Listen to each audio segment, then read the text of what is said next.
आती है माँ काली की पूजा और क्यों इन्हें शमशान की देवी कहा जाता है। ये है एक ऐसी साधना जिसे करने के बाद तुरंत माँ काली देती है अपने भक्तों को फल। आइए जानते हैं माँ काली की पूजा करने से पहले कुछ महत्वपूर्ण बातों के बारे में। दोस्तों, देश भर में नवरात्र को बड़े ही धूमधाम से मनाया जाता है और इन 9 दिनों में माँ दुर्गा के अलग अलग स्वरूपों की पूजा की जाती है और हर एक माँ के रूपों का अपना अलग खास महत्व होता है। ऐसा ही कुछ नवरात्र के सप्तमी के दिन होता है जब माँ काली की पूजा होती है। ज्यादातर लोगों को माँ काली का नाम सुनते ही माँ दुर्गा का एक भयानक और प्रचंड रूप दिखाई देने लगता है। ऐसा माना जाता है कि माँ काली की पूजा तांत्रिक साधना के लिए मुख्य रूप से की जाती है और अमावस्या का दिन इस पूजा के लिए बहुत ही खास माना जाता है, क्योंकि कहा जाता है कि इस दिन प्राकृतिक ऊर्जा काफी ज्यादा रहती है और देवी काली के इस पूजा में इस ऊर्जा की सबसे ज्यादा जरूरत होती है, जो माँ काली की पूजा करने वाले लोगों के लिए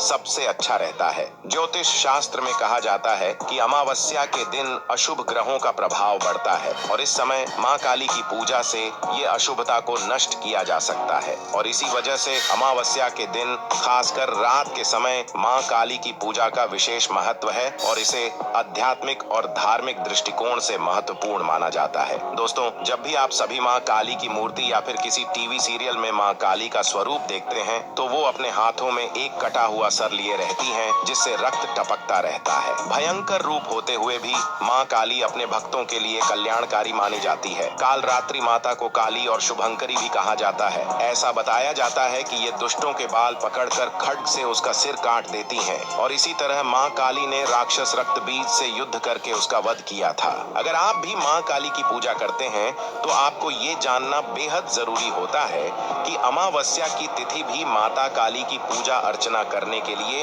विशेष मानी जाती है, क्योंकि ऐसा माना जाता है कि इसी दिन माँ काली की उत्पत्ति हुई थी। साथ ही बता दे कि माँ काली 10 महाविद्याओं में से प्रथम देवी है, इसलिए गुप्त नवरात्रि में माता काली की विशेष साधना की जाती है। हिंदू मास के अनुसार आषाढ़ और माघ माह में गुप्त नवरात्रि आती है, जब माँ काली की तंत्र विद्याओं के लिए तांत्रिक माँ की पूजा करते हैं। बताते चले कि माँ काली की उपासना 2 प्रकार से होती है, सामान्य पूजा और तंत्र पूजा। सामान्य पूजा कोई भी कर सकता है, लेकिन तंत्र पूजा बिना गुरु के सहायता और निर्देश के नहीं की जा सकती है। माँ काली की उपासना का सबसे उपयुक्त समय मध्य रात्रि का होता है। माँ काली की उपासना में लाल और काली वस्तुओं का विशेष महत्व होता है। महाकाली साधना करने वालों को अष्ट सिद्धि प्राप्त होती है। ज्योतिषाचार्य बताते हैं कि माँ काली श्मशान की देवी हैं। माँ काली ने ही सती और पार्वती के रूप में जन्म लिया था और अगर माँ काली यानी महाकाली की साधना अच्छे से की जाए तो ये काफी ज्यादा प्रभावशाली हो सकती है और माँ काली